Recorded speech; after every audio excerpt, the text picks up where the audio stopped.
Hi there, Melon Man here. This week I put out a couple of posts on my Facebook page. I talked about obesity, I talked about disease, I talked about healing pain, I talked about poverty. And I mean, I talk about these things all of the time. This is what my life is all about.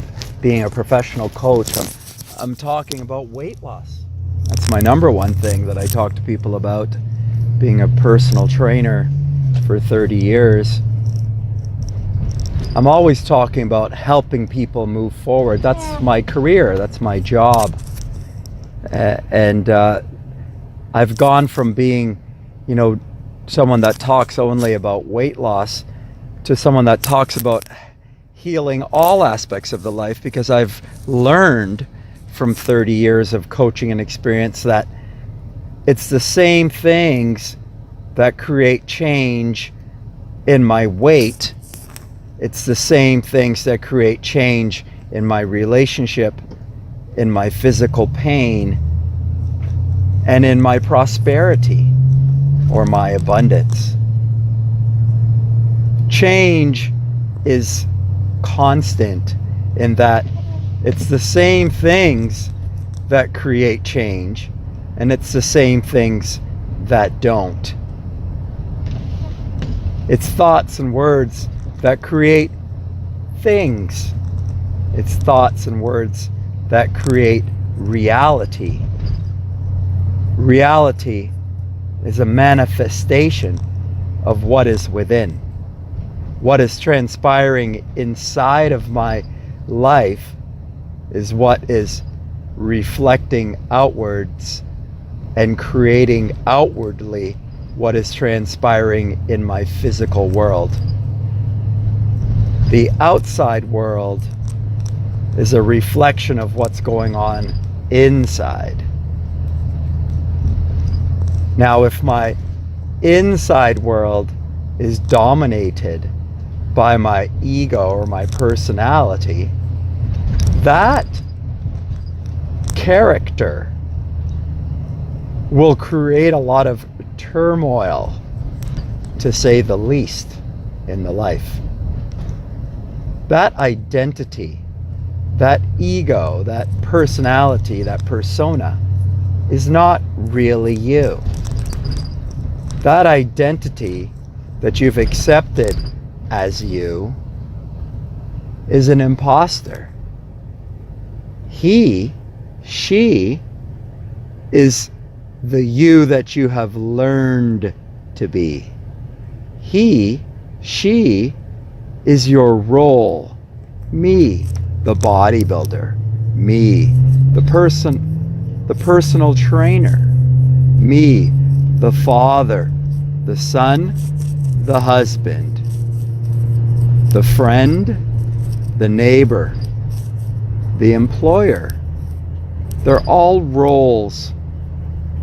They're all aspects of me. They are all aspects of me that exist in the physical world. They're all aspects of me that have learned to exist and survive within the physical world.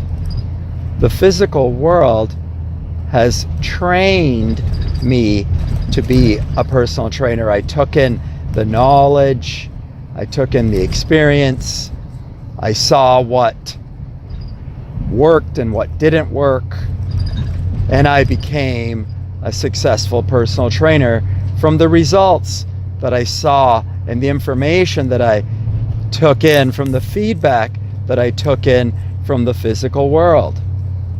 That's how we grow. We learn from our outward experiences what's right and what's wrong and what's good and what's bad. That's how the ego develops, from watching and learning and listening to feedback. Outwardly, the ego develops from outward interaction with the physical world. That's how the child grows up. The parent, an outside force, tells the child this and that. This is right and that's wrong, and that's what you should do and that's what you shouldn't. That isn't right, son. That isn't right, daughter, little girl. Don't do that. That's not what little girls do. That's not what little boys do. That's not what young men do. That's not what successful people do. This is how the ego develops into a parent, into a personal trainer, into a obese person. Perhaps a trauma. Something has happened. So I eat to comfort myself.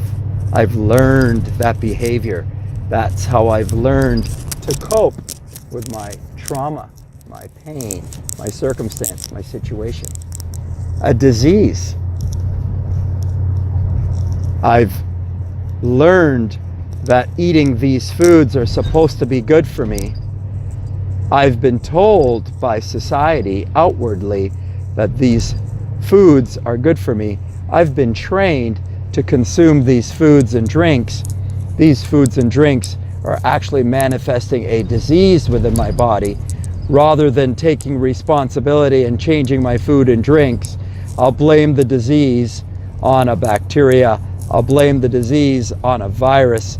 I'll blame the disease on genetics. I'll listen to what my doctor says. It's asbestos. It's something outside of me that's given me the disease. I am not responsible for it. It's a lot easier to not take responsibility for the disease. It's a lot easier to say, I'm poor because the white man holds me down. I'm poor because I'm a woman. I'm poor because I live in Africa. I'm poor because in Haiti there's been lots of hurricanes, and this has created this situation that I can't control, and because I can't control it, I need to be poor. This is the thought pattern that keeps people trapped in poverty. It's the same thought pattern that keeps people trapped in prosperity. A wealthy child learns from his parent, from the energy of his parent. That wealth it's his natural nature. That wealth is what he deserves. That wealth is what he should expect. The child in Africa expects poverty, sees poverty, learns poverty, expects to starve, expects to not have clean water, and is not educated to realize that our bodies release distilled water all the time. Our own waters can nourish us.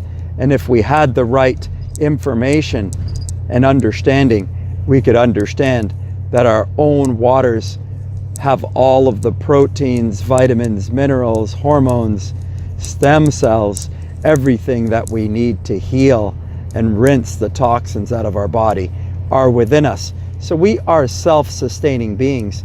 And if we live in a country where there's sunlight around and we can be on the ground on our bare feet, we actually have more opportunity for healing and power and connection to the true energy that is within us, the source energy. That is the energy of the universe. We all have access to the source energy. It is within each and every single one of us. We have a personality, an ego, and we also have a contact with source. It is a more subtle energy, and thus we don't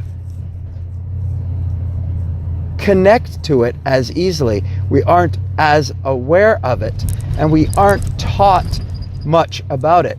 We're kind of told it's woo-woo and not really tangible, and you can't really prove it exists.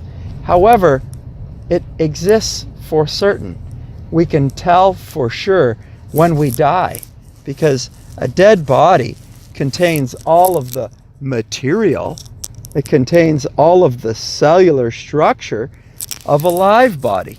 It just doesn't contain the current, the energy. The energy of the spirit has left the body, and the physical body remains. So the physical body is not us. The physical body is not us. The mental body is not us. We are not just our thoughts and words. We are not just our emotions. The thoughts, the words, the emotions, the physical body, that's all a part of the physical self. The thoughts, the words are a little less physical than the cellular structure, but the thoughts and the words are things too. Whereas the spirit is kind of no thing. It's energy. The emotions are things too. The emotions, the thoughts, the words, and the physical body create you, the ego, you, the personality, you, the tangible you that you have identified with. The misidentification with you is what's the cause of all of the problems. We need to re-identify with the true source, the true you, the big you. It's not that the ego is not you, it is you, but I think that's the little you.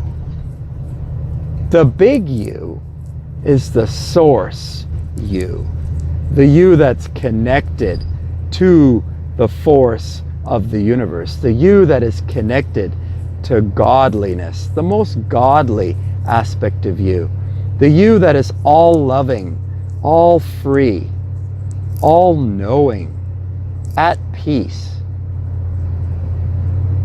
the you that is happy, filled with joy all of the time, the you that has no worries or no fear.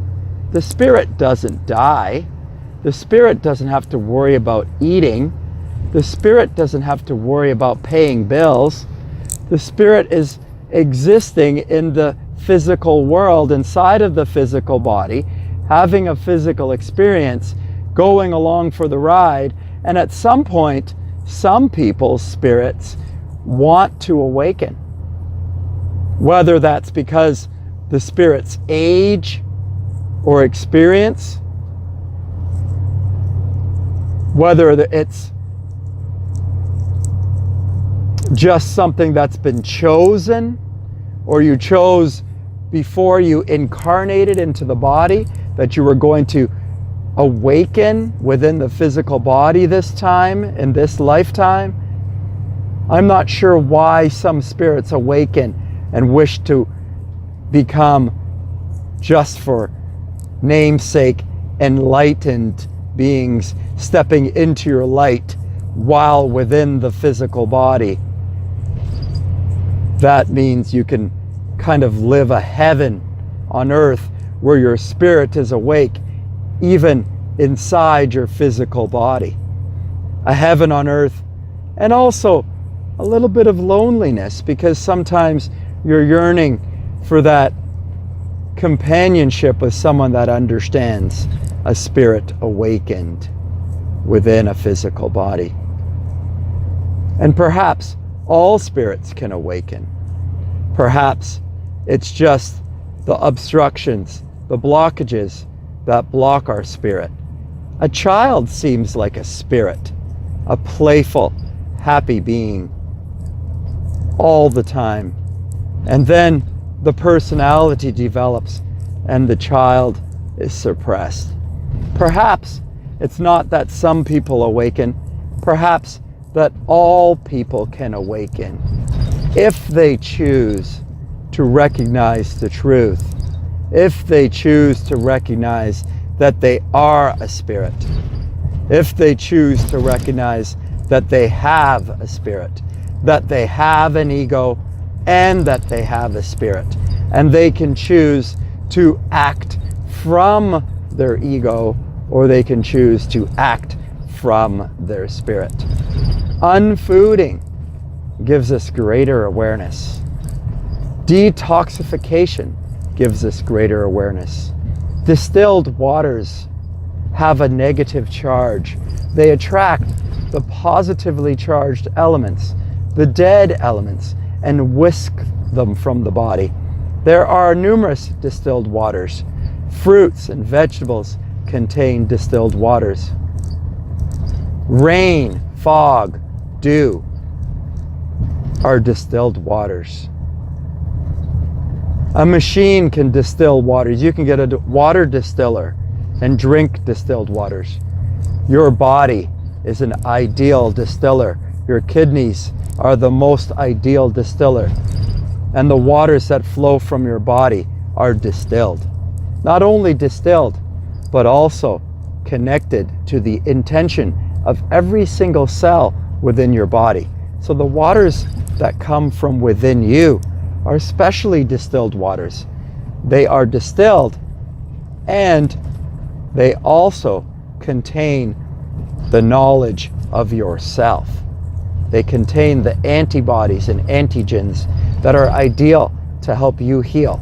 They contain the proteins, the vitamins, the minerals that your body needs while you're unfooding, while you're transitioning to a life that requires less, because that's what it takes to be thin and fit and aware. It takes more self-awareness, which comes from unfooding, and it takes moving into a lifestyle that is basically able to live on less, because as soon as you fall back into addictions and fall back into your stupor and fall back into your unaware state, you fall back into your addictions, your coffee and alcohol, you fall back into your ego self. The subtle energies of the spirit and soul disappear again. All of this is choice. You can choose to change your life. You can choose to step into the unlimited, infinite energy of your soul, or you can choose to continue identification with your ego and manifest all of the fears and negative energies of the ego. Whatever you manifest in terms of energy, you attract to yourself. That is a law of the universe. It is no more a law of the universe than the law of gravity, the law of karma, the golden rule, the law of attraction. Every action has an equal and opposite reaction. These are all laws of the universe, just like the law of gravity. The law of gravity works all the time, whether you're black or white or female, whether you're Asian or Indian or Muslim or Christian, whether you're Jew or you're Gentile, whether you're poor or you're rich. When you step out of a plane, you fall down. The law of gravity is a law of our universe that we accept. The law of karma, the golden rule, the second law of thermodynamics. What we put out into this world comes back to us. Every action has an equal and opposite reaction. These are laws that must be honored and respected. The law of responsibility. I am the creator of my universe. I have created my universe. I have to accept the responsibility for what I've created. I am to blame. It's nothing wrong with blaming someone for what they have created in their life. There's nothing wrong with accepting blame. If I accept that I can create change in my life, then I have to accept that I have created what I have created. If I cannot accept that I have created this, then I have no power over it, and I have no power to change it. If I cannot accept blame for what is going on, if I cannot accept that I have created my obesity, if I cannot accept that I have created the problems in my relationship, if I cannot accept that I have created my poverty, if I cannot stop blaming others for my circumstances and my situation, then I cannot create change. The Mellow Man, leaving you with a little podcast message this morning, talking to you about changing your life, about healing your life. You can heal and change any aspect of your life if you like. You don't have to be fat anymore. You don't have to have pain in your body. You don't have to be sick ever again. You don't have to have a disease, any disease. You can heal cancer, diabetes, or arthritis, or heart disease. You don't have to live in poverty anymore. You can be happy, prosperous, and abundant. The Mellow Man, wishing you a happy, healthy day.